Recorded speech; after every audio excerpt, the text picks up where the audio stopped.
What happens when a woman with nothing but her convictions dares to stand in a room built on wealth and power? Clara Dawson was no socialite, no heiress. She was a secretary, living above a bakery, fighting for families who had lost everything.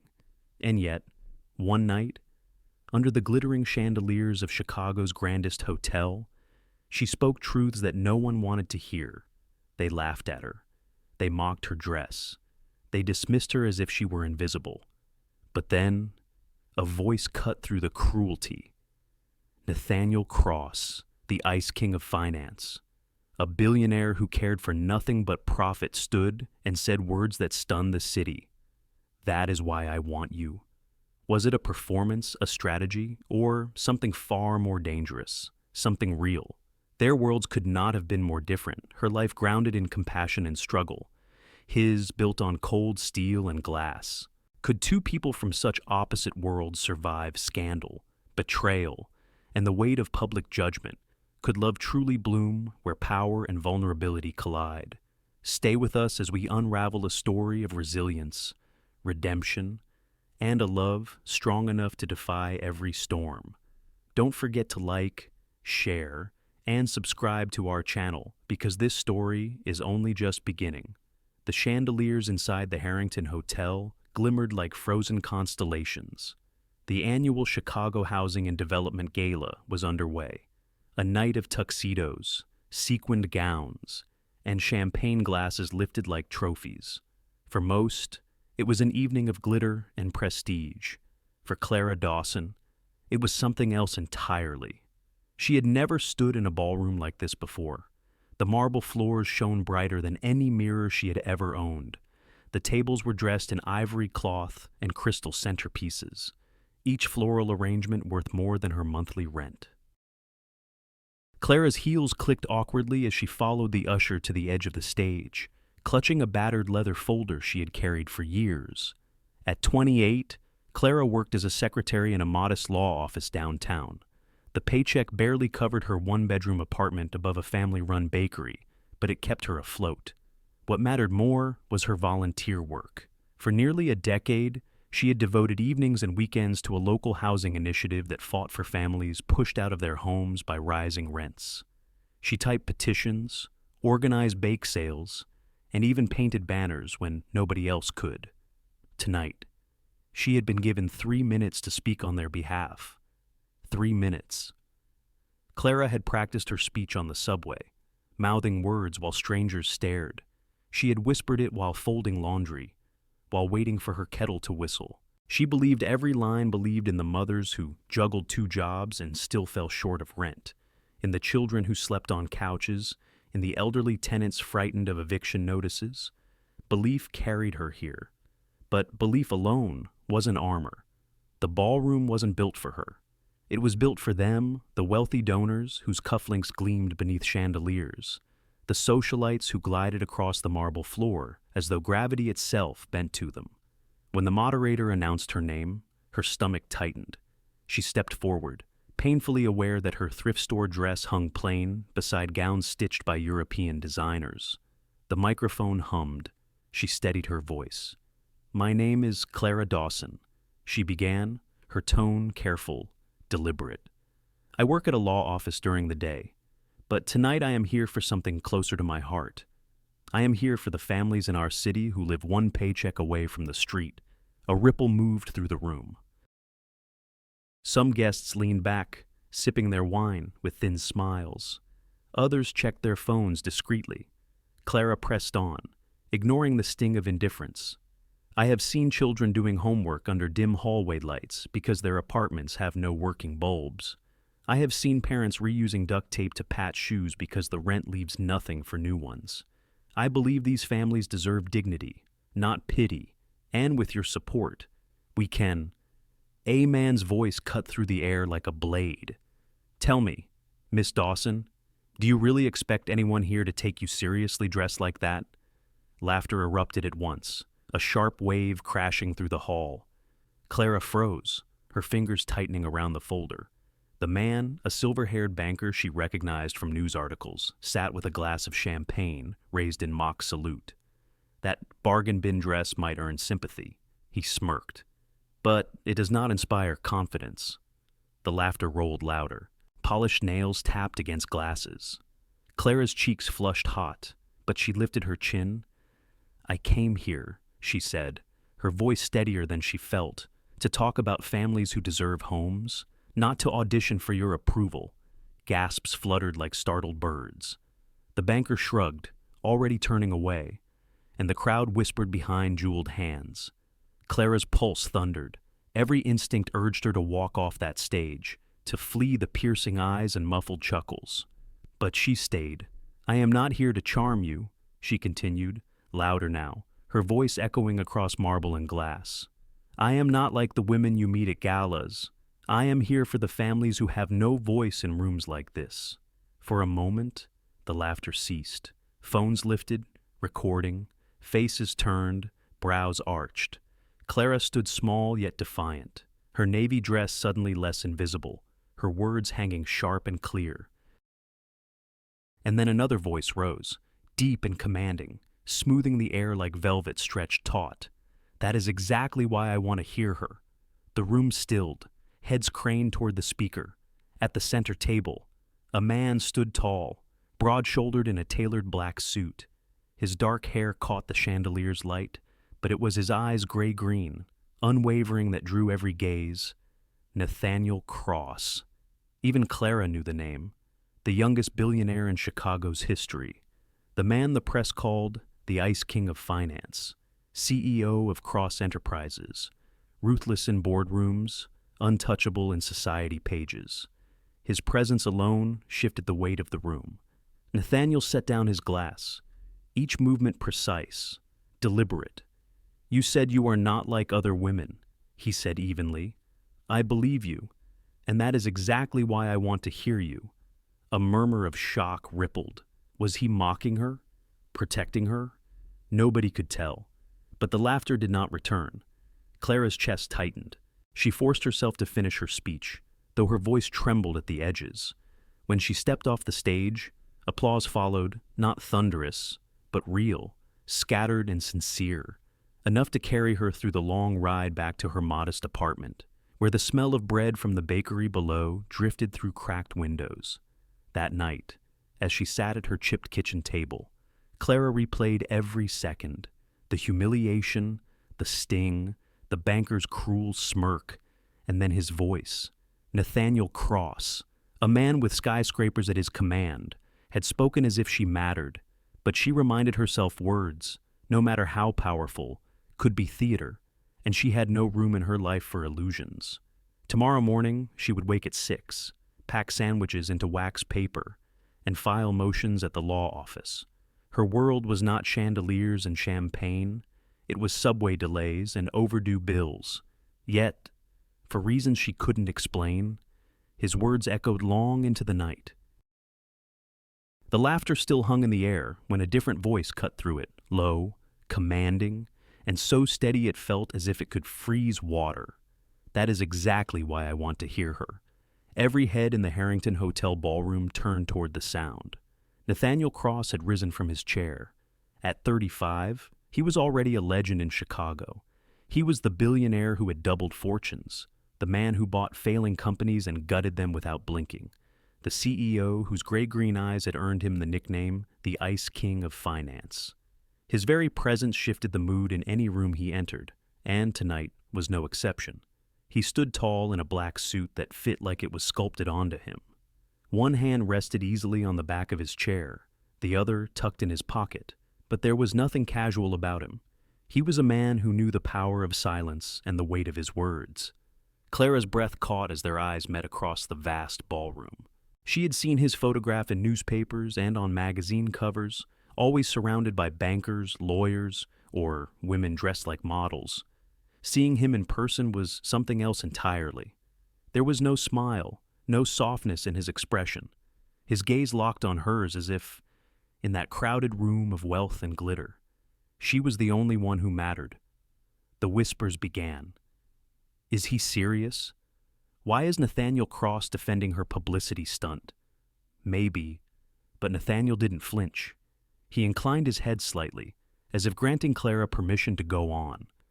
Her voice trembled at first, but steadied under the unexpected shield he had placed around her. She finished her short speech, speaking of tenants forced out of their homes, of children needing a safe place to sleep. No thunderous applause followed, but the laughter didn't return either. And when she stepped down, she carried herself with her chin high. Nathaniel watched her leave the stage. His face revealed nothing, but inside something unexpected stirred a flicker of recognition he couldn't quite name. Clara walked quickly out of the ballroom once her duty was done. She didn't linger for dessert or idle chatter. Outside, the November air was biting, sharp against her cheeks as she clutched her coat tighter. The gala had ended for her the moment that banker laughed, and she could not pretend otherwise. She boarded the subway like any other night. The train screeched along the tracks, filled with weary workers heading home from late shifts. No one cared about the gala here. No one noticed the plain woman with tired eyes, clutching a worn leather folder on her lap. By the time she climbed the stairs to her apartment above the bakery, it was nearly midnight. The scent of fresh bread drifted from below, warm and comforting, and she paused to breathe it in. The old wooden steps creaked as she climbed to her door. Inside, the apartment was modest, just one small living room with a kitchen corner, a bedroom barely wide enough for her bed, and windows that rattled when the wind blew off the lake. She set her folder on the coffee table, dropped her shoes by the door, and sat heavily on the couch. For a long moment she just stared at her hands. Humiliation clung to her like smoke. She could still hear the laughter, still see the banker's smirk. She had promised herself she would stand tall, but her chest ached with the weight of it. And yet there had been his voice, Nathaniel Cross. She whispered the name to herself, shaking her head. Why would a man like him, whose empire stretched across glass towers, choose to speak up for her? She was nobody, just a secretary who spent evenings stuffing envelopes for a community project. She refused to let hope bloom, refused to imagine his words meant anything beyond the theater of the moment. Still, as she lay in bed that night, staring at the ceiling cracked with faint lines, his voice echoed in her ears. That is exactly why I want to hear her. On the other side of the city, high above Michigan Avenue, Nathaniel Cross loosened his tie and poured himself a glass of whiskey, older than the secretary he had just defended. His penthouse stretched across 2 entire floors of a glass tower, the walls nothing but floor-to-ceiling windows that opened to Chicago's skyline. From here, the city lights seemed to belong to him alone. He rarely allowed himself nights like this. Normally he worked until exhaustion, combing through numbers and contracts. But tonight, he stood with his drink in hand, staring into the black stretch of lake beyond the city. Clara Dawson. The name had already reached him through whispers at the gala. A secretary, a volunteer, a nobody. At least in the circles Nathaniel moved in. And yet, when she stood on that stage, trembling but unbroken, he had felt a flicker of something so unfamiliar he almost resented it. It was not pity. He had no patience for pity. It was not attraction, not in the shallow way he knew too well. It was something sharper, harder to shake. Her words had stirred an old echo inside him, a reminder of the boy he once was, before the money and the power. The boy from a 2-bedroom apartment with drafty windows. The boy no one expected to climb this high. Nathaniel told himself it was curiosity, nothing more. He would forget her by morning, just as he forgot countless faces he encountered at galas and meetings. He set his glass down firmly, as though the weight of the crystal could anchor him back to who he was. Still, when he finally switched off the lights and the city faded into the dark, her voice lingered in the silence of his penthouse. I am not like other women you meet here. And for the first time in years, Nathaniel Cross wondered if those words might be true. The clip from the Harrington Hotel had traveled farther than Clara expected. Within days, her phone buzzed with messages from volunteers in her community group. Some had seen it on social media, others through news outlets that replayed her defiant line again and again. I am not here for your approval. I am not like other women you meet here. At the tiny office where the housing initiative met, her friends crowded around the scratched oak table, urging her on. This is our chance, said Margaret, a retired teacher who had been fighting evictions for decades. That man. Crossy defended you in front of everyone. Use it. Ask him to put his money where his mouth is. Clara shook her head, tightening her grip on her thermos of coffee. Nathaniel Cross doesn't fund causes like ours. He invests in steel, tech, airlines. He doesn't care about leaky roofs or broken locks. Maybe not, Margaret replied. But he listened. You saw it. We all did. Clara stayed silent. Her pride bristled at the thought of approaching him. Yet the memory of parents juggling overdue bills, of children whispering fears of homelessness, pressed on her heart. This wasn't about her pride. It was about them. So, a week later, she found herself standing at the base of Cross Tower. The skyscraper stabbed into the winter sky, a monolith of glass and steel that mirrored the gray clouds above. People in suits streamed in and out through revolving doors, their steps brisk, their eyes fixed on screens. Clara adjusted the strap of her worn leather bag and tried to quiet the tremor in her hands. Inside, the lobby was vast and cold. Marble floors stretched endlessly, polished to a sterile sheen. Security guards in dark uniforms stood at attention, and behind them, a waterfall installation trickled down a stone wall, its sound oddly harsh instead of soothing. Clara gave her name at the desk, her voice small against the grand scale of the room. A receptionist with perfect hair and perfect posture escorted her to a private elevator. As the doors slid shut, her reflection stared back at her plain dress, scuffed shoes, eyes shadowed with sleepless nights. She straightened her shoulders anyway. The ride was silent, the numbers climbing. 20, 30, 50. By the time the elevator stopped, Clara felt like she had been carried to another planet. Nathaniel's office consumed half the top floor. Glass walls revealed the city sprawling beneath, a glittering grid that seemed almost unreal. The air was colder here, sharper, as though even oxygen was filtered to perfection. Nathaniel stood near the window, his back to her. He turned only when the receptionist announced her arrival, then dismissed the woman with a flick of his hand. "Miss Dawson," he said, his tone neither warm nor cold, simply unreadable. "Please, sit." Clara perched on the edge of a leather chair that probably cost more than her yearly rent. She laid her folder on the desk between them, the same battered folder she had carried into the gala. "I want to thank you," she began carefully, "for what you said at the Harrington. I didn't expect I didn't do it for you," he interrupted, his gray-green eyes fixed on her, steady, unblinking.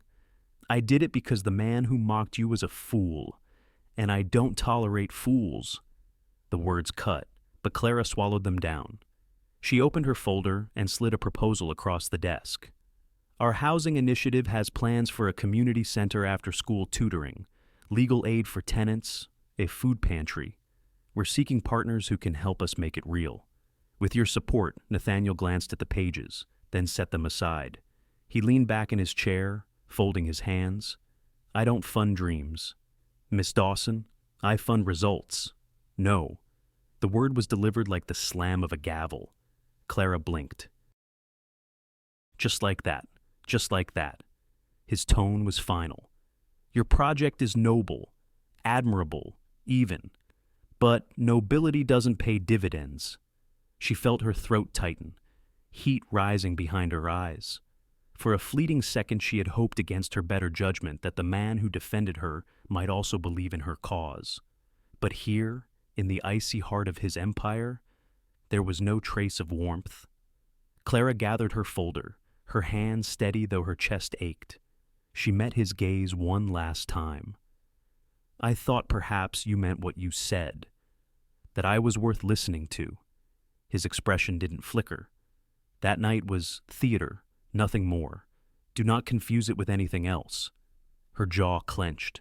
Humiliation threatened to swallow her, but pride kept her spine straight. She stood, smoothing her dress with deliberate calm. "Thank you for your time, Mr. Cross," she said evenly. "I will find another way." She turned and walked out, her heels clicking across marble like the punctuation of a verdict. Nathaniel remained seated long after the door closed. He stared at the city below, lights blinking like a million tiny judgments. He had lied. It hadn't been theater. It had never been theater. He had meant every word at the gala. He had wanted to hear her. He still did. But Nathaniel Cross had built his life on distance, on walls so thick nothing could touch him. Attachment was weakness. Caring was dangerous. The last time he let someone close, she left, and he had vowed never again. So he told himself this rejection was necessary.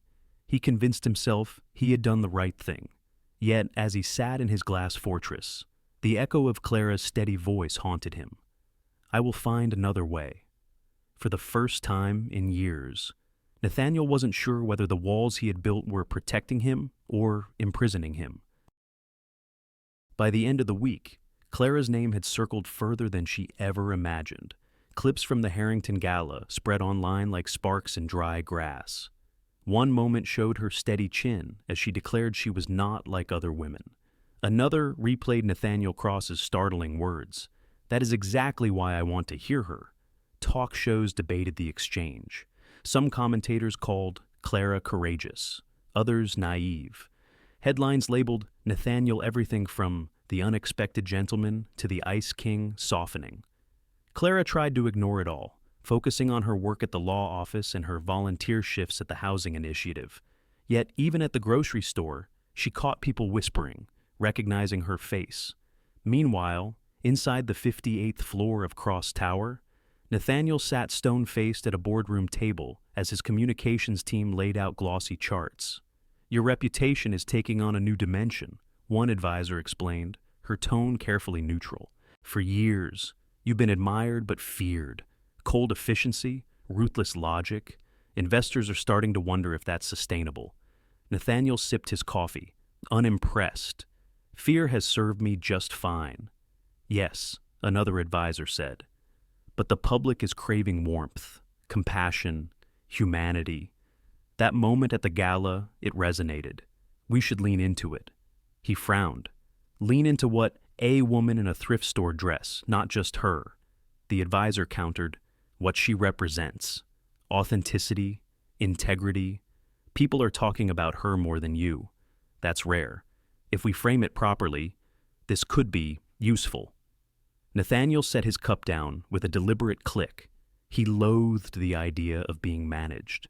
Yet the thought of Clara's voice, sharp and defiant on that stage, returned unbidden. Against his better judgment, he didn't dismiss the proposal outright. 2 days later, Clara received an envelope thick with embossed paper. The letterhead gleamed Cross Enterprises. She nearly threw it away unopened. Curiosity won. The words inside made her jaw tighten, an invitation to collaborate on a new community initiative. Housing Hope, jointly sponsored by Cross Enterprises and the Dawson Housing Project. She reread the letter twice. The audacity of it infuriated her. Did Nathaniel think she was a prop, a tool to polish his icy image at the community office that night? Margaret squeezed her hand. Clara. This could change everything. New funds, new reach. Think of the families. Clara rubbed her temples. It's not that simple. He humiliated me, then dismissed me like a beggar. And now he wants a partnership. You don't have to like him, Margaret said softly. You just have to use the opportunity. For them. Clara's pride battled with duty deep into the night. Finally, exhaustion tipped the scale. For the families, not for him, she told herself. The press conference was scheduled for Monday morning. Reporters packed into the glass atrium of Cross Tower, cameras flashing like fireworks. At one side of the podium stood Nathaniel Cross, crisp in a navy suit, hands clasped as if carved from stone. At the other, Clara Dawson in her best blazer, its elbows worn thin but freshly pressed. The announcement rolled out in Nathaniel's smooth, practiced voice. Cross Enterprises is proud to support the Housing Hope Initiative, a program dedicated to affordable housing, education, and community stability. He gestured slightly toward Clara. Miss Dawson and her colleagues have inspired us with their tireless work. Together, We will expand their efforts across the city." Clara stepped forward, her heart hammering. She hated microphones, hated the way the cameras turned her face into fodder for strangers. But she thought of the families watching, and her words came steady. "This is not about charity, it's about justice. Housing is not a privilege for the wealthy, it is a human right." With this partnership, we hope to make that clear. Applause followed, though Clara suspected it was aimed less at the message than at the spectacle the billionaire and the secretary, side by side. Afterward, as they slipped into a private corridor, Clara exhaled sharply. That was suffocating. I felt like an exhibit. Nathaniel's mouth curved in the faintest smile. "You carried yourself well, better than many seasoned politicians." She turned on him, her eyes flashing. "Don't flatter me. I know why you're doing this. You need me to soften your image. This isn't partnership. It's theater." He arched a brow, his expression maddeningly calm. "And yet, you agreed." Her cheeks heated. "For the families, not for you." He studied her for a moment, then smirked. "You are infuriating, Miss Dawson."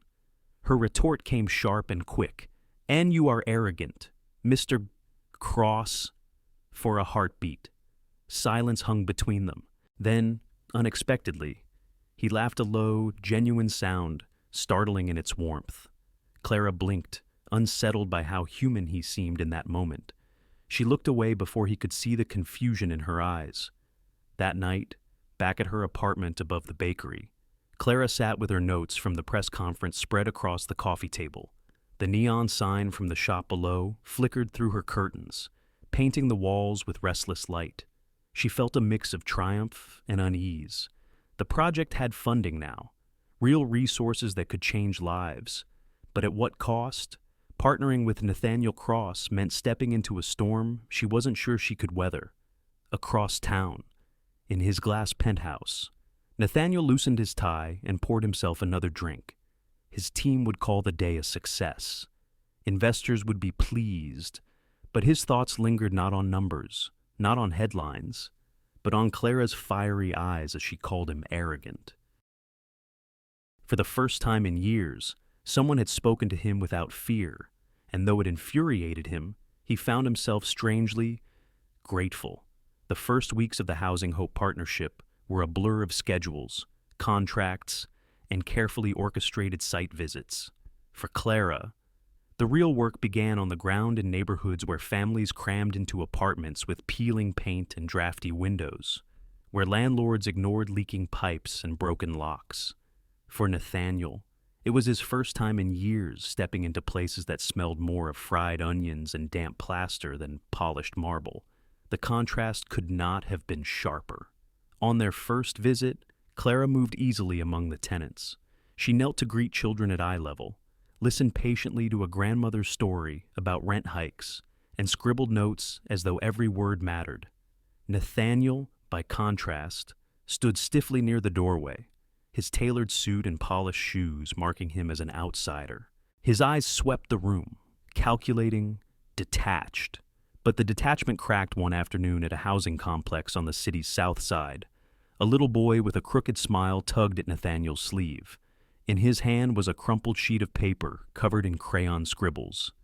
"Want to see my drawing, mister?" he asked, shy but hopeful. For a moment, Nathaniel hesitated. His $1,000 suit seemed absurd against the scuffed linoleum floor.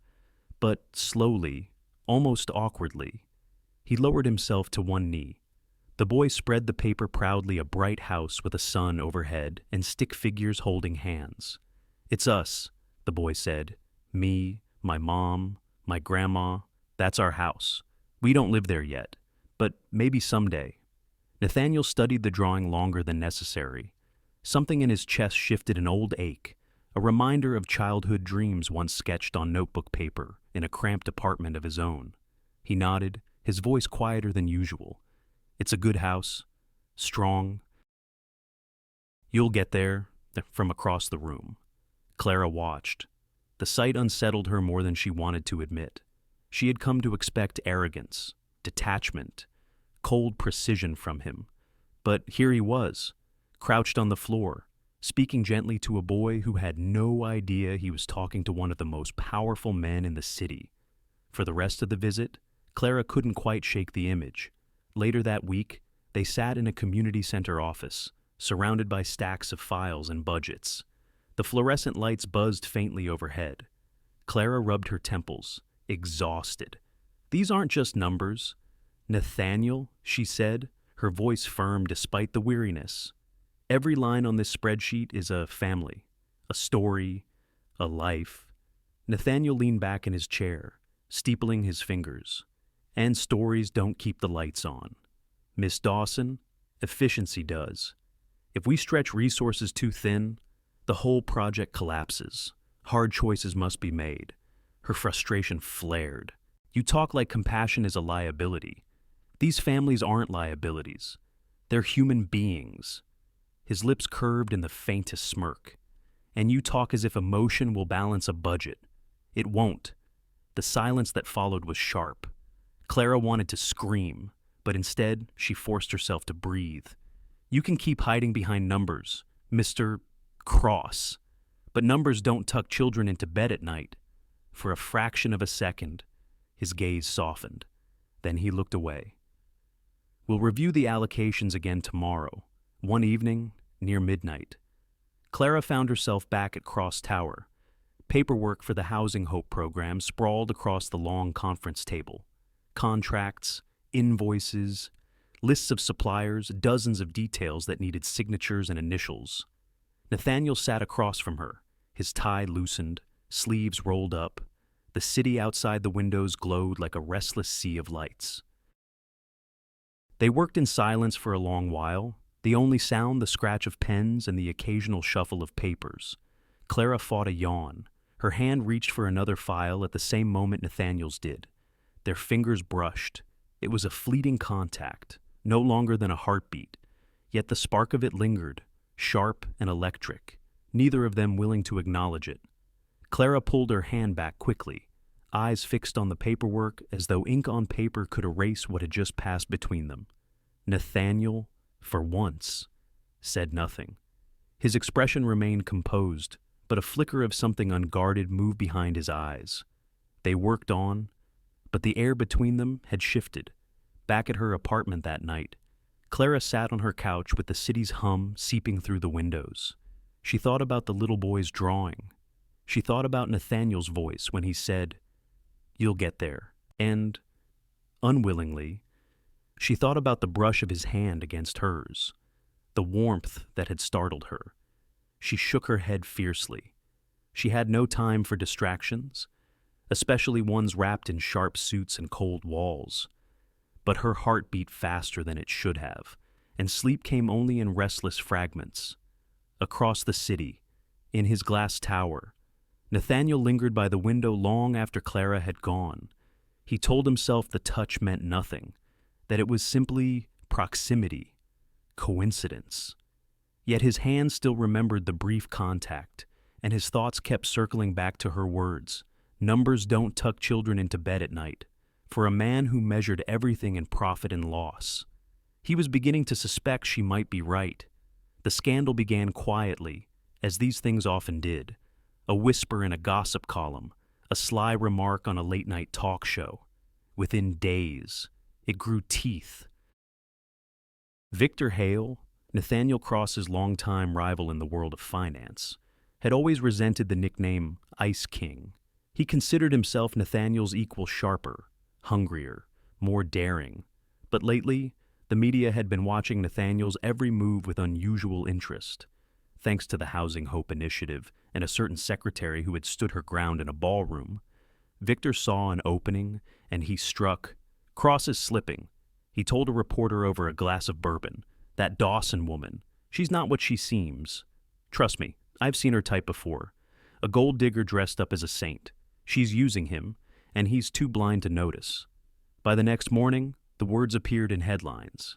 "Billionaire's secretary mistress is Clara Dawson. Chicago's most calculated climber." Tabloids plastered her photo beside lurid captions. One paper zoomed in on her worn blazer at the press conference, mocking her rags to riches act.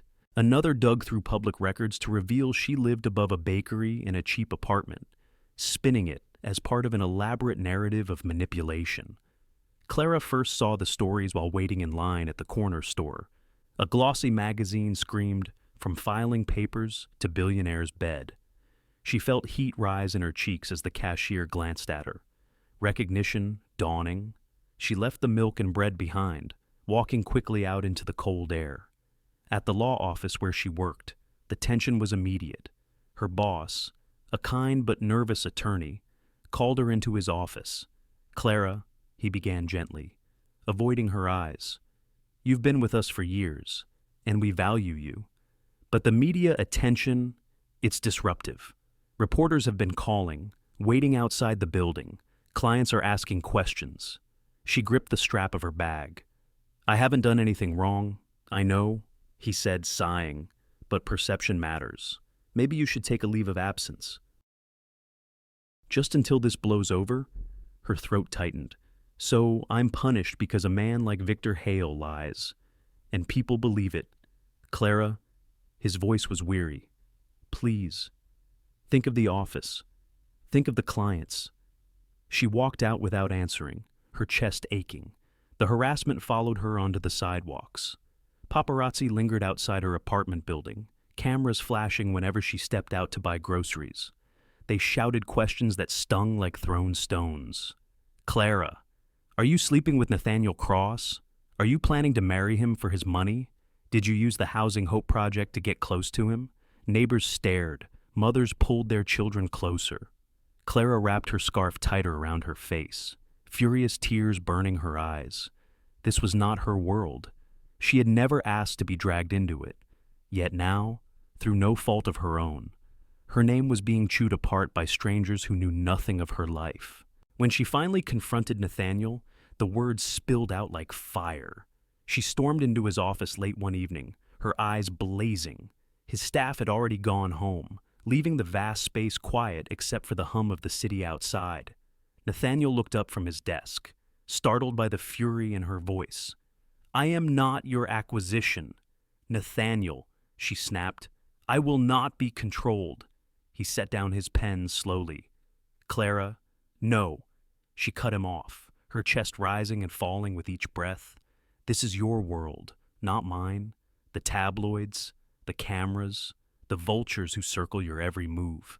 And now, they're circling me. Do you understand what it's like to have strangers shout at you on the street? To have your boss ask you to leave because of your name?" His jaw tightened. "I didn't ask them to attack you. But you didn't stop it either." Her voice cracked with anger.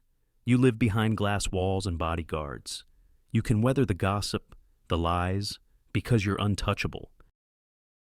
I'm flesh and blood, Nathaniel, and right now, I'm bleeding for standing too close to you." He rose from his chair, his eyes dark, his voice low. "Do you think I wanted this? That I enjoy seeing you dragged through the mud? Then why keep me near you?" she demanded. "Why partner with me at all? If this is what it costs, why didn't you let me walk away when I had the chance?" The silence that followed was thick, charged. For once, Nathaniel had no immediate answer. Finally, he spoke, his voice rougher than she had ever heard it. "Because I can't." Clara froze. "I can't let you go," he said, each word deliberate, stripped of polish. "I've built an empire on control, on distance. But when you're near, that control fractures. You think I'm untouchable? You're wrong. You've touched something I thought was long dead." His confession hung in the air, raw and unsettling. Clara shook her head, her anger still burning. "That doesn't change the fact that I'm drowning in your world." "No," he admitted, his voice steady now. "But it changes the fact that I won't let you drown alone." That night, Clara walked home under the glare of streetlights, her thoughts tangled. She should have felt vindicated by her anger, relieved by her defiance. Instead, Nathaniel's words echoed in her chest, heavy as stone. "I can't let you go." She hated that a part of her wanted to believe him. She hated even more that her heart, despite everything, quickened at the thought. Back in his penthouse, Nathaniel stood by the window, watching the city flicker beneath him. For years, he had believed attachments were weaknesses. But now, faced with Clara's fire, he wondered if the greater weakness was pretending he didn't care. The city had become unbearable. Every time Clara stepped outside, cameras flashed. Every time she tried to buy groceries or walk to the train, strangers whispered behind cupped hands. At night, the phone rang with questions she refused to answer. It is one evening, Nathaniel appeared at her apartment. He didn't send a driver or an assistant, he came himself, standing at her door in a dark coat, the November wind ruffling his hair. "Pack a bag," he said simply. Clara frowned. "Excuse me, just for a few days. You need space from this chaos. So do I." Her first instinct was to slam the door, but exhaustion weighed heavier than pride.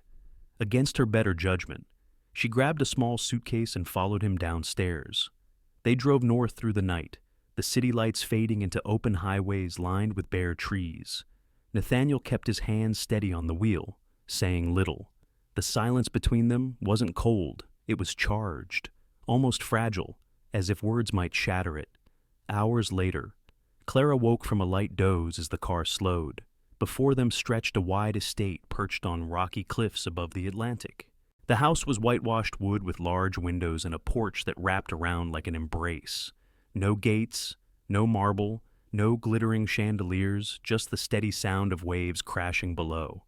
"This was my father's," Nathaniel said quietly as he cut the engine. "The only property I've never turned into an investment. Inside, the air smelled of cedar and salt.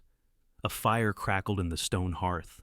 The furnishings were simple worn leather chairs, shelves stacked with old books, family photographs in tarnished frames. For the first time since meeting him, Clara saw Nathaniel in a place that felt human. Later that evening, they sat before the fire, wrapped in blankets against the chill. Clara cupped a mug of tea between her hands, staring into the flames. The warmth seeped into her bones, loosening something she had kept tight for years. "My brother," she began softly. "Evan, he was 22 when he died. An opioid overdose. One night he just didn't come home." She paused, her throat thickening. "I was the one who found him. I'll never forget that silence in the room. My parents." She shook her head. "They broke after that. I don't think they've ever forgiven themselves. And I swore I'd fight for families who lost everything to forces bigger than them. That's why I do this. That's why I can't stop." Her voice trembled, but she forced herself to finish. Nathaniel listened, his expression unreadable, though his eyes softened. After a long silence, he spoke. "I was engaged once, 5 years ago. Elizabeth. She liked the idea of me a billionaire, the attention, the lifestyle, but the reality, the hours, the scrutiny, the armor I built around myself. She walked away, said she couldn't love a man who was married to ambition." He took a slow breath. "I told myself I didn't need anyone after that. That caring was weakness. But the truth is, I never forgave her. I never forgave myself for letting her close." Clara turned toward him, the firelight casting shadows across his face. For the first time, he didn't look like the Ice King of finance. He looked like a man scarred by betrayal, still searching for something he didn't quite believe he deserved. The waves crashed outside, the fire popped softly. Clara's voice dropped to a whisper. "I am not like other women," she said, more to the flames than to him. Nathaniel's eyes found hers, steady and unflinching. "That is why I want you." The words were not smooth this time. They were not meant for cameras or boardrooms. They were stripped bare, vulnerable, real, slowly, hesitantly. He reached for her hand beneath the blanket. She didn't pull away, their fingers intertwined, tentative but sure. When he leaned closer, she felt her heart race, fear and longing colliding. His kiss was gentle at first, questioning, as though asking permission to break the walls between them. She answered by closing the distance, her hand rising to his cheek.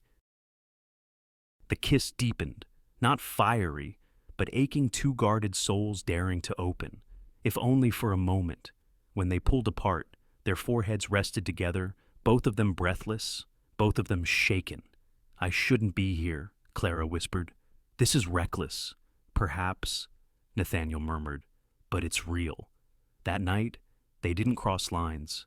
Instead, they stayed by the fire, talking until dawn. They spoke of childhoods, of fears, of the scars they carried alone.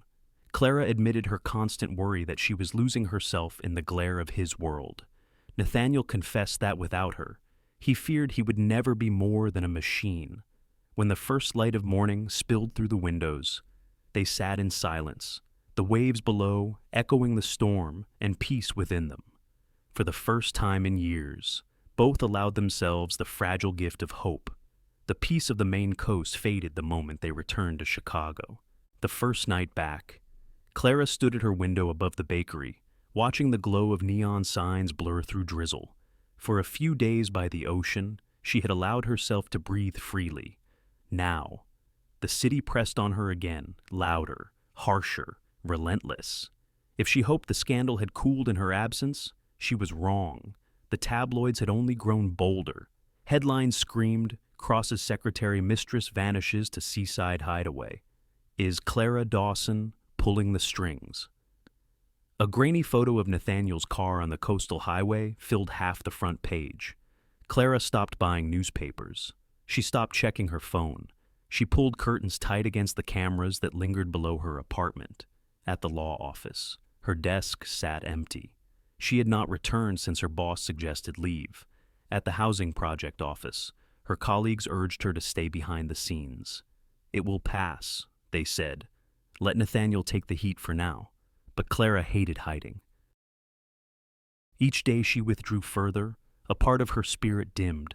Across the city, Nathaniel faced his own storm. His board gathered in the glass conference room of Cross Tower, their expressions sharp as knives. "This situation has gone too far," one director said, her voice clipped. "Your attachment to this woman is becoming a liability." "She is not a liability," Nathaniel replied evenly. "Public perception says otherwise." Another countered, "Our investors are nervous. The press paints her as a manipulator. If you do not cut ties, your credibility suffers and ours with it." Nathaniel leaned back, his jaw set. "I've withstood worse storms." The chairman's gaze was steady, unflinching. "At what cost? Nathaniel empires have fallen for less." Silence settled, heavy with unspoken threats. That evening, Clara received a note slipped under her door. Nathaniel's handwriting, neat, deliberate. "Meet me, midnight, Cross Tower." Every instinct told her to ignore it. She had nothing left to give, nothing left to endure. And yet, when midnight came, she found herself stepping into the empty lobby of the skyscraper, her footsteps echoing against marble. The elevator carried her to the top floor. She found Nathaniel waiting by the window, the city stretching endless behind him. For a moment, neither spoke. The quiet between them was heavy with all that had been left unsaid. Finally, Clara broke it. "I can't keep doing this." Nathaniel turned, doing what living under a microscope, being followed, mocked, doubted. "It's not who I am." Her voice cracked, but she pressed on. "I am losing myself in your world, Nathaniel, and I'm afraid if I stay, there will be nothing left of me." The words sliced through him more sharply than any boardroom insult ever had. He stepped closer, his voice low but steady. "I know I've made this harder than it should be. I know my world is brutal. But Clara," his chest rose with a sharp breath, "I love you." She froze, her heart lurching. "That's why I can't walk away," he continued. "Not when every part of me is telling me you are the one thing I can't lose. I have built empires, torn down rivals, survived betrayals. But this," his hand tightened at his side, "this is different. You are different." Clara's throat tightened. For months she had fought to keep him at a distance, to convince herself he was only power and profit. But here, under the muted glow of the city, he was stripped of armor. Still, fear lingered. Love doesn't erase the cameras. It doesn't silence the lies. "No," Nathaniel admitted. "But love is the only reason I'll keep standing in front of them. If you let me, I will shield you, even if it costs me everything." Her breath caught. She wanted to believe him. She wanted to trust the fire in his eyes. But deep inside, doubt whispered. Could she hold on to herself if she let him in completely? Or would she vanish beneath the weight of his world? They stood inches apart, the city's hum vibrating through the glass walls. Clara's eyes glistened as she whispered, "I don't know if I'm strong enough for this."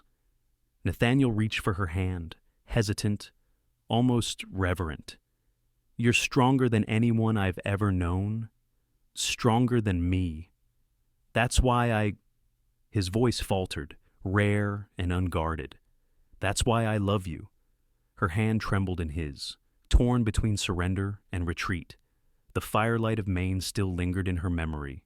The warmth, the gentleness, the truth of his kiss.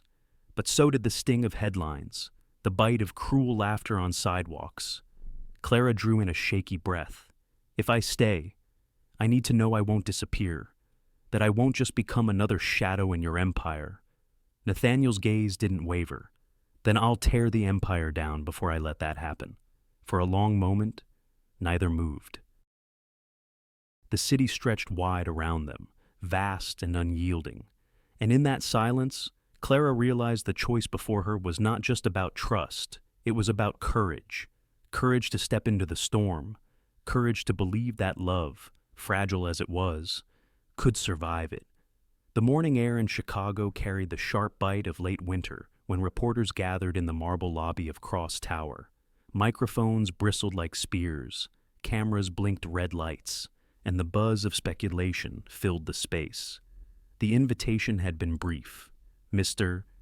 Nathaniel Cross will make a statement. Nothing more. Whispers surged as Nathaniel appeared at the top of the grand staircase. He wore a charcoal suit, his posture rigid, but Clara noticed the slight tension in his shoulders, the only crack in his usually impenetrable armor. She had not agreed to this. She hadn't even known until his assistant called her at dawn, urging her to come. Now she stood off to the side, heart hammering, as Nathaniel descended. He stopped at the podium, the microphones capturing every sound. The room fell silent. "You have speculated long enough," he began, his voice steady and resonant. "For weeks. You have questioned Clara Dawson. You have called her names. You have doubted her motives. You have painted her as a scandal." He paused, his gaze sweeping across the sea of faces. Enough. The word landed like a stone in water, rippling through the crowd. "She is not a scandal," Nathaniel continued. "She is not like other women you imagine circling men like me.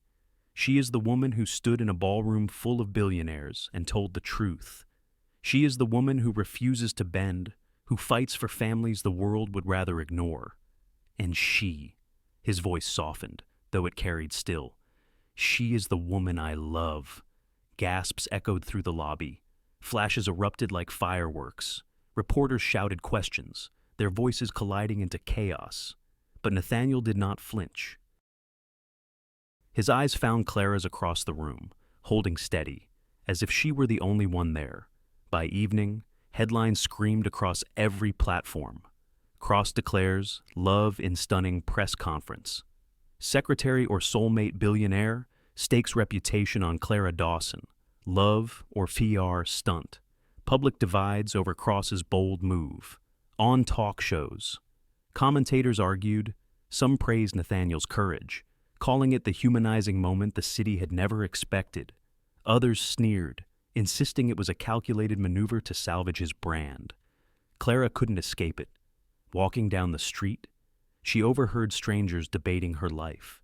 "At the corner store," the cashier whispered, "that's her." At the bakery below her apartment, customers craned their necks to catch a glimpse. For every message of support flooding her inbox. "You inspire me. Keep fighting."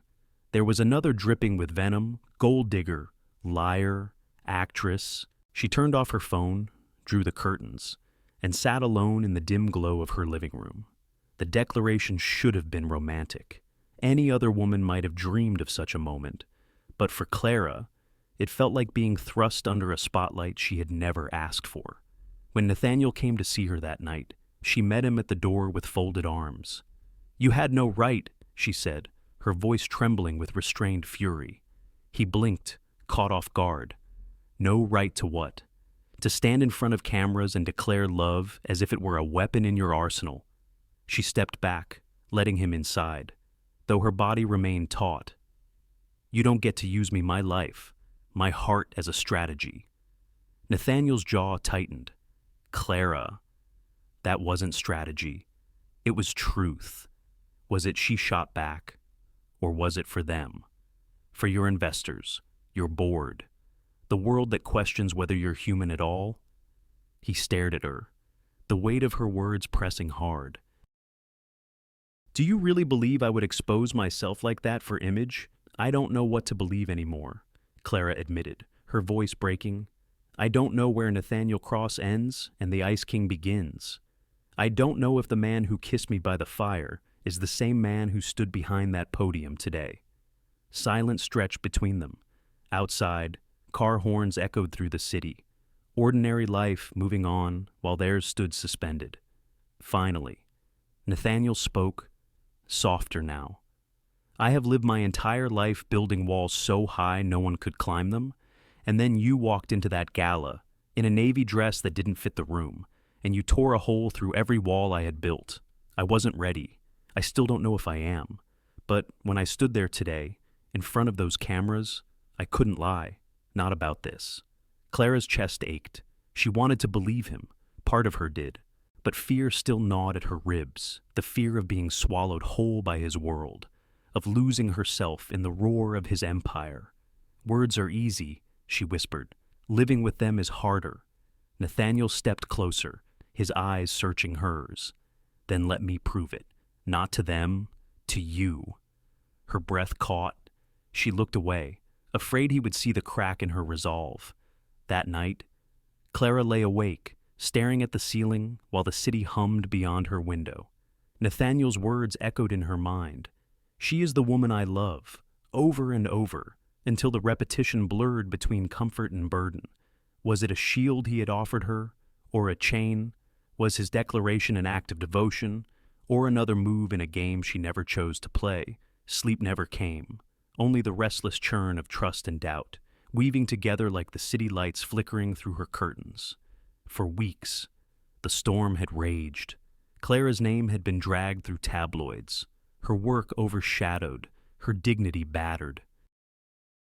But storms, Nathaniel knew, could be redirected if one had the power and the will to fight back. And power was the one thing he possessed in abundance. He gathered his legal team in the highest conference room of Cross Tower. Stacks of files, hard drives, and sworn statements lay scattered across the table. Nathaniel stood at the head, his jaw set with the kind of focus that once dismantled corporations. "Victor Hale thinks he can manipulate public opinion with lies," Nathaniel said, his voice cold, deliberate. "He forged documents, bribed journalists, seeded rumors. We will show the world what he is." The lawyers nodded. One slid a folder forward. "We've traced payments from Hale's holding companies to several media outlets. Shell accounts, false signatures. It's a web, but it's unraveling fast."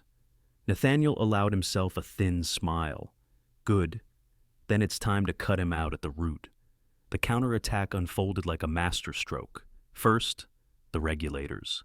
Nathaniel's team delivered boxes of evidence to federal investigators, forged contracts, manipulated emails, doctored financials, all of it carefully documented. Then, the press. Select reporters received exclusive access to damning records, their headlines turning from Clara's supposed scandal to Victor Hale's corruption.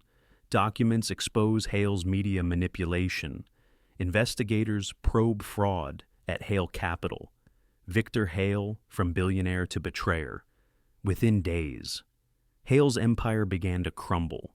Stock prices plummeted, investors fled, and whispers of criminal charges spread through Wall Street like wildfire. For Nathaniel, it was vindication. For Clara, it was liberation. The shift in public perception was almost dizzying. Where strangers once hurled accusations, they now offered encouragement.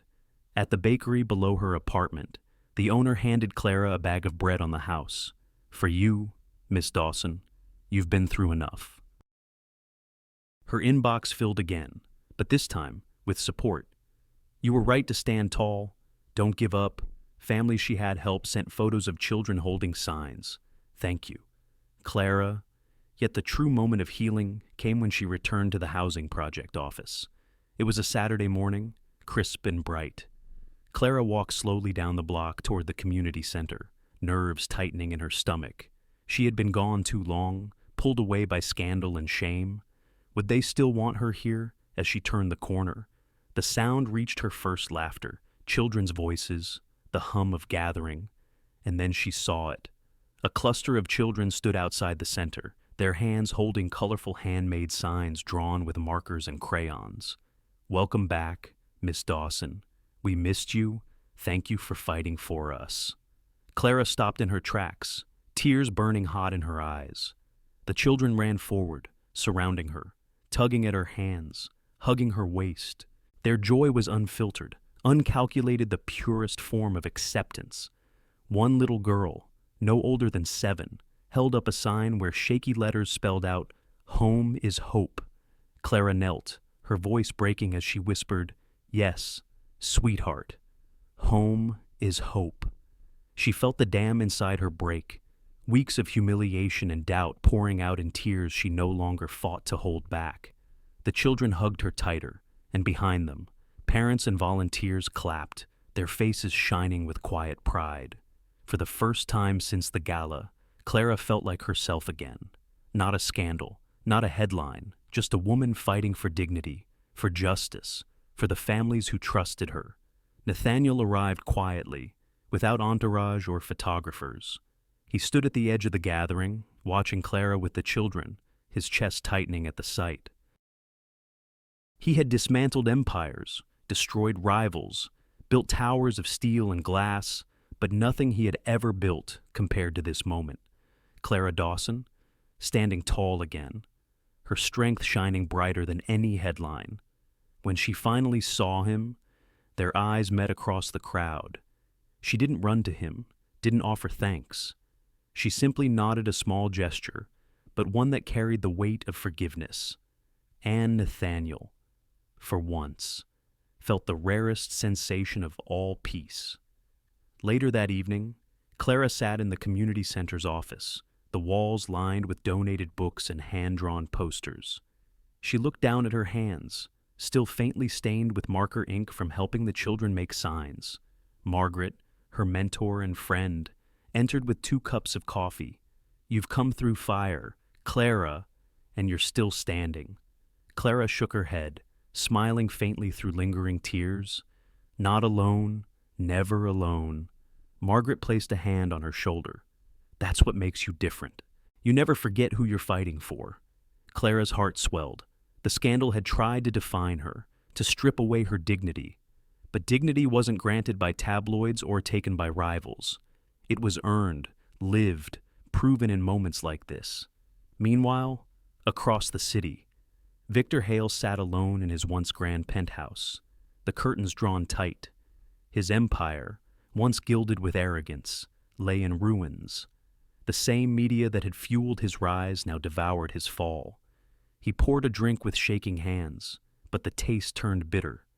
For the first time, Victor understood what it meant to lose everything, not because of numbers on a screen, but because of the truth he could no longer bury. Nathaniel Cross had won, but more importantly, Clara Dawson had endured. The ballroom of the Fairmont Hotel gleamed under chandeliers, the air alive with the low murmur of Chicago's elite. But this gala felt different from the one months ago at the Harrington. The tables weren't adorned with diamond-encrusted centerpieces, nor were the speeches about self-congratulation. Tonight was for the families, the children, the communities who had been given hope after years of struggle. Clara stood near the edge of the stage, dressed in a simple emerald gown. It wasn't couture, but it shimmered with quiet dignity. She felt nervous eyes on her, but this time they weren't skeptical. They were warm, expectant, supportive. Nathaniel stood beside her, his hand steady at her back as the program unfolded. When his turn came to speak, he approached the podium with the same commanding presence that once silenced markets and terrified rivals. But tonight, his words carried a different weight. Months ago, I stood in a ballroom much like this one, and I listened to a woman speak truths many would rather ignore. That moment changed me. Tonight, I want to share with you what her courage has taught me. He paused, his gaze sliding toward Clara, holding her in a way that made the room fade. She reminded me that wealth means nothing if it does not serve. She reminded me that power is hollow unless it builds something lasting. And she reminded me, his voice dropped, softer, more vulnerable than the crowd had ever heard, that love is not weakness. Love is strength. Then, before Clara could catch her breath, Nathaniel turned fully toward her. He lowered himself to one knee. Gasps rippled through the crowd. Cameras clicked furiously. But in that moment, Clara heard nothing but the thundering of her own heart. From a small velvet box, Nathaniel drew out a simple but elegant ring. His voice was steady, but his eyes glistened. "Clara Dawson," he said, every word reverent. "You once told me you are not like other women. And you were right. That is why I will always want you. You are the woman who stood tall when others tried to break you. You are the woman who made me see beyond numbers and walls. You are the woman I love and the woman I cannot live without. Will you marry me?" Clara's vision blurred with tears. For a long moment, she stood frozen. Her breath caught between disbelief and joy. She remembered the jeers at the first gala, the nights of humiliation, the relentless storm. And now, here he was, kneeling before her, not as the Ice King of finance, but as a man stripped of armor. Her answer came in a trembling but clear voice. "Yes." The crowd erupted into applause. Flashbulbs lit the room, but Clara no longer cared. Nathaniel slipped the ring onto her finger, then rose to kiss her hand with a tenderness that made her heart ache. Tears spilled freely down her cheeks, and for once, she didn't try to hide them. The applause had barely settled when Nathaniel raised a hand for silence. Still holding Clara's hand, he turned back to the audience. "Tonight is not only about us," he said firmly. "It is about what we build together." He gestured to the large banner unfurled behind them, the Cross Dawson Foundation. "Clara and I are proud to announce the creation of this foundation, dedicated to affordable housing and community education. This is not charity, it is a promise that families will no longer be ignored, that children will no longer be left behind, that dignity will no longer be a luxury." The audience rose to their feet, applause swelling again. Clara felt overwhelmed, but this time with gratitude. She had fought for so long with nothing but determination and scraps of resources. Now, standing beside Nathaniel, she felt the scope of what was possible. Margaret, her mentor, sat in the front row with tears streaming down her cheeks. Children from the housing project had been invited too, their small hands clapping wildly, their eyes shining with pride. Clara squeezed Nathaniel's hand, her voice trembling as she leaned toward the microphone. "This is for them," she said, motioning toward the children. "For every family who has been told they don't matter, for every child who has gone to bed hungry, for every voice that has been silenced. This foundation belongs to them, not us." The roar of the crowd was deafening. Later that night, after the gala had ended and the last of the guests had left, Clara and Nathaniel slipped outside onto the hotel's terrace. The city sparkled below, the chill of early spring brushing their skin. Clara leaned against the railing, staring at the ring that now graced her hand. Her tears had dried, but the emotions still swelled inside her. "I never imagined this," she whispered. "Not the foundation, not the gala, certainly not this ring." Nathaniel stepped behind her, his arms wrapping around her waist, his chin resting lightly on her shoulder. "Neither did I. But I know this much. I don't want to build a future without you." Clara closed her eyes, leaning back into him. For months, she had wrestled with doubt, torn between fear of losing herself and hope for something greater. Tonight, the balance shifted. She realized she had not lost herself. She had found herself, stronger than ever, standing beside a man who had learned to bend, to care, to love, and together, they would build something that outlasted both of them. 5 years had passed since that night at the Fairmont Hotel, when Nathaniel Cross knelt before Clara Dawson and changed both of their lives forever. The world had changed around them too. The Cross-Dawson Foundation had grown from a promise into a powerhouse for good. Affordable housing projects dotted neighborhoods once forgotten. Community centers buzzed with after-school programs, and libraries opened their doors to children who had never owned a book. What began as Clara's quiet dream had become a nationwide movement. Nathaniel, once called the Ice King of Finance, was no longer a symbol of ruthless power. Instead, people spoke of him with something closer to admiration, even affection. A man reborn, one magazine had written. He still closed deals and ran Cross Enterprises with his sharp mind, but his reputation now carried warmth as well as strength. His empire had not crumbled, it had evolved, and at the center of it all was Clara. She had refused to let titles or wealth change her, though she now held influence beyond anything she had imagined in her 20s. Clara still visited housing sites in worn jeans and sneakers, still sat at kitchen tables with families who told her their struggles over mugs of weak coffee, still carried notebooks filled with her neat handwriting plans, ideas, and stories. She knew that to lead from above was meaningless unless she kept her feet on the ground. That was who she was, and who she would always be. Their home reflected the balance they had built together. The townhouse in Lincoln Park wasn't the tallest or the grandest, but its rooms rang with a sound Clara once thought she'd never know: the laughter of children. Their daughter, Lily, now 4, loved to drag her crayons across the kitchen floor, proudly presenting crooked rainbows. Their son, James, just 2, toddled after her with an earnest determination that made Clara smile through exhaustion. For Nathaniel, fatherhood had been the greatest surprise of all.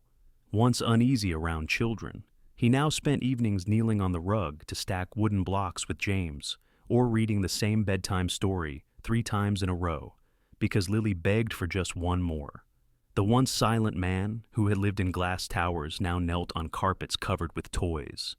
His laughter filling spaces money had never been able to warm. Clara often stood in the doorway, watching him with their children, her heart swelling with a mixture of love and awe. She knew how far he had come and how far they had come together. One crisp autumn evening, after the children had been tucked into bed, Clara and Nathaniel sat together on the back porch. The trees in their small garden had begun to turn, golden leaves drifting softly in the cool breeze. Nathaniel held her hand, their fingers intertwined. 5 years, he murmured. Sometimes it feels like yesterday. Sometimes it feels like another life. Clara smiled. Maybe it was another life. We were different people then. He turned to her, his gaze tender. No, I was different. You were always the same, you just reminded me who I could be. Her chest tightened with gratitude. They had endured storms she would never forget. Scandals, betrayals, doubts. But every test had carved them into something stronger. The Foundation's anniversary gala came the following week. Unlike the glittering galas of old, this one was held not in a hotel ballroom, but in a renovated community center in the South Side. The walls were decorated with murals painted by neighborhood children, the food catered by local vendors, the stage modest, but alive, with music and speeches from families whose lives had been changed. Clara stood at the podium, her voice clear and strong. 5 years ago, I spoke in a room where no one believed me. Tonight, I stand in a room built by belief itself. Not mine alone, but yours, every parent, every child, every neighbor who refused to give up. This foundation belongs to you. The applause was long and heartfelt. Nathaniel, standing just behind her, felt pride swell in his chest, not the cold pride of conquest, but the warm pride of shared purpose. Later that night, as they returned home, Lily padded into the living room in her pajamas, her stuffed bear clutched tightly. She climbed onto Clara's lap, eyes wide with curiosity. "Mommy," she said softly, "how did you and Daddy meet?" Clara blinked, caught off guard by the question. Nathaniel, standing in the doorway, froze. "Well," Clara began slowly, brushing her daughter's hair from her forehead. "I stood in a room full of people who didn't believe me. They laughed at me. They thought I didn't belong." Lily's brow furrowed. "That's mean." "Yes." Clara agreed gently. "It was. But then your father stood up, and he said something I'll never forget." Lily leaned closer, eager. "What did he say?" Clara glanced toward Nathaniel, whose eyes softened, the memory flickering between them like a flame. He said, "That is why I want you." Lily giggled, burying her face in Clara's shoulder. "That's silly." "Maybe it sounded silly," Clara said, kissing her daughter's hair. "But it changed everything. Because from that day on, your father never stopped proving it." Nathaniel crossed the room, crouched beside them, and kissed Lily's cheek. "And I never will," he whispered.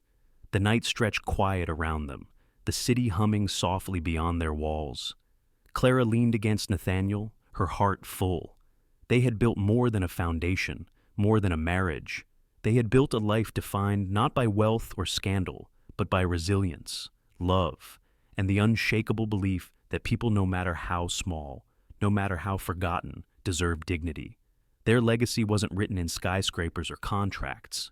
It was written in classrooms, in homes rebuilt, in children's laughter echoing through the halls of a townhouse that had once been silent.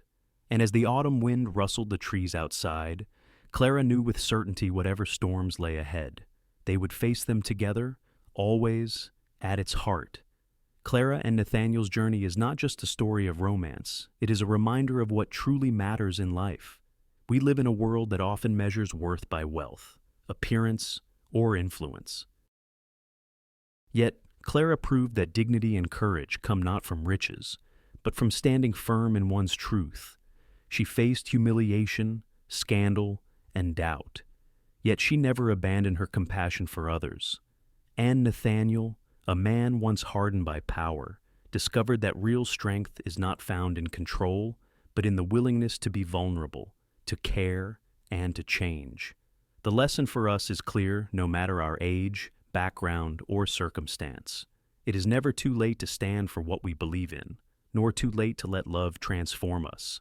Empires may crumble, fortunes may fade, but kindness, integrity, and resilience leave a legacy far greater than any monument of steel or glass. So, let us ask ourselves, what are we building with our days? A fortress of pride or a foundation of love and meaning? The choice, as Clara and Nathaniel showed us, will shape not only our lives, but the lives of those who come after us. Thank you, dear friends, for spending your time with us and walking through this story of love, resilience, and hope. If this journey touched your heart, please give it a like, share it with someone you care about, and don't forget to subscribe to our channel. Your support helps us keep bringing you stories that inspire, comfort, and remind us of the strength we all carry inside. Until next time, stay shining.